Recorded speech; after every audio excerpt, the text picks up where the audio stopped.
मिरजेतील भारत गॅसच्या 6 एजन्सीच्या गॅस सिलेंडर वितरक कामगारांनी आपल्या विविध मागण्यांसाठी आजपासून बेमुदत संप सुरू केला आहे। त्यामुळे गॅस सिलेंडर वितरण व्यवस्थेवर परिणाम होत आहे।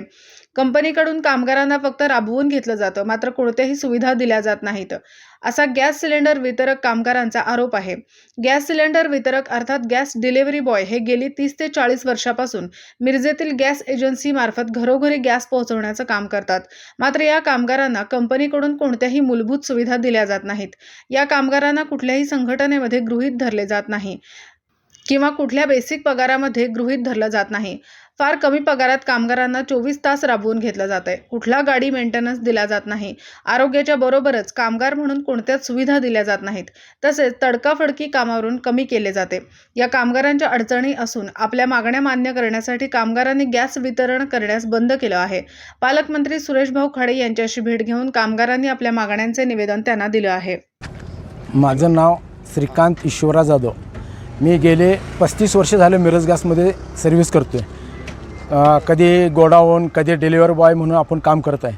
हे माझे सहकारी आहेत।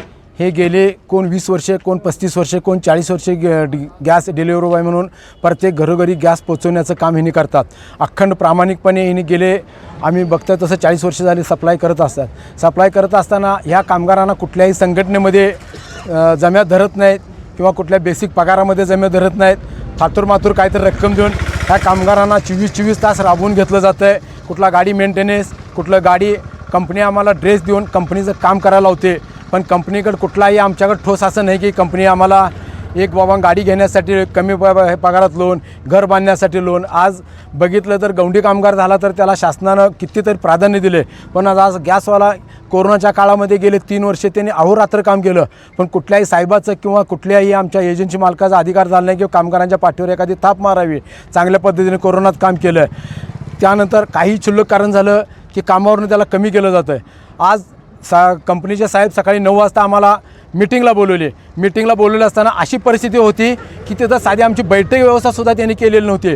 उभारून एखाद्या घाणेरड्या जागेत आम्हाला त्यांनी मीटिंग चालवली।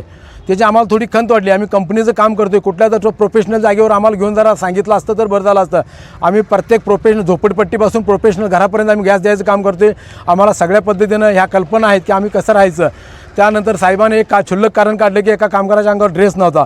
त्यानं सहज बोलत म्हटलं की आमच्या मालकानं दिला नाही म्हणून घातला नाही। लगेच त्यांचा सप्लाय, इलेक्शनचा काळ आहे, लोकसभेची निवडणूक लागलेली आहे, लगेच त्यांनी सप्लाय थांबून गोंधळ माजवण्याचा प्रयत्न साहेब करत आहेत। साहेब फक्त कंपनीचं काम बघतात, कामगारांच्या कुठल्याही हेतूबद्दल, कामगारांना विमा मिळतोय की नाही, कामगारांना दवाखाना मिळतोय की नाही, कामगारांचं काम किती वेळ होते, हे असल्या कुठल्याही कारणात आम्ही सांगितलं तर तक्रार दे साहेब, कंपनी साहेब ऐकून घेत नाहीत। त्यानंतर म्हणून आज सगळ्या संपूर्ण कामगारांनी एकजुटीनं त्या साहेबासमोर सांगितलं की आम्ही इथून पुढे सप्लाय करणार नाही। आमच्यासुद्धा भविष्याची किंवा आमच्यासुद्धा कामाची तुम्ही दखल घ्या। आम्हाला काही शासनाकडनं जे काय आम्हाला देता येतं ते द्या। आम्ही काम करण्यासाठी कंपनीच्या ह्याच्यासाठी नावलौकिकासाठी 24 तास राबतोय, पण आमच्या भविष्यासाठी तुम्ही काय करत नाही। भविष्यासाठी करावं हे आमचं म्हणणं आहे। आत्ताच आम्ही त्यासाठी आपले जिल्ह्याचे पालकमंत्री, राज्याचे कामगार मंत्री सुरेशभाऊ खाडे यांना भेटलो। त्यांनी आम्हाला कुठल्या कामगार संघटनेत बसवता येते बघूया म्हटले।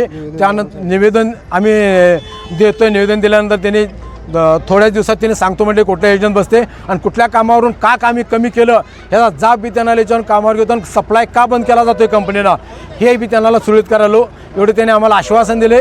त्यानंतर आम्ही आता आमच्या पुढील कामासाठी सुरुवात करतोय। एवढं बोलतोय आणि थांबतोय। जय हिंद, जय महाराष्ट्र। आज साधारण भारत गॅसचे डिलिव्हरी बॉय म्हणून साधारण 100 ते 125 कामगार असतील। मिरजमध्ये 6 एजन्सी आहेत। 6ही एजन्सीचे कामगार जवळजवळ आलेले आहेत। एखाद्या एजन्सी अपवाद ओळखता त्यांना न कल्पना दिल्यामुळे ते गेलेले आहे, तर सर्व कामगार एकजुटीनं इथं आम्ही सगळेजण हजर झालेलो आहोत। आम्हाला आमच्या मागण्या मान्य करेपर्यंत काही मालक लोकांचे आम्हाला जोपर्यंत शब्द येत नाही तोपर्यंत आम्ही गॅस आत्तापासून सप्लाय बंद केलेला आहे। उर्वरित सप्लाय चालू आहे, तोही थोड्या वेळात बंद होणार आहे असं त्या कामगारांचं आश्वासन आम्हाला आलेलं आहे। सध्या 3-4 एजन्सीचं सप्लाय सध्या संपूर्ण 100% बंद आहे।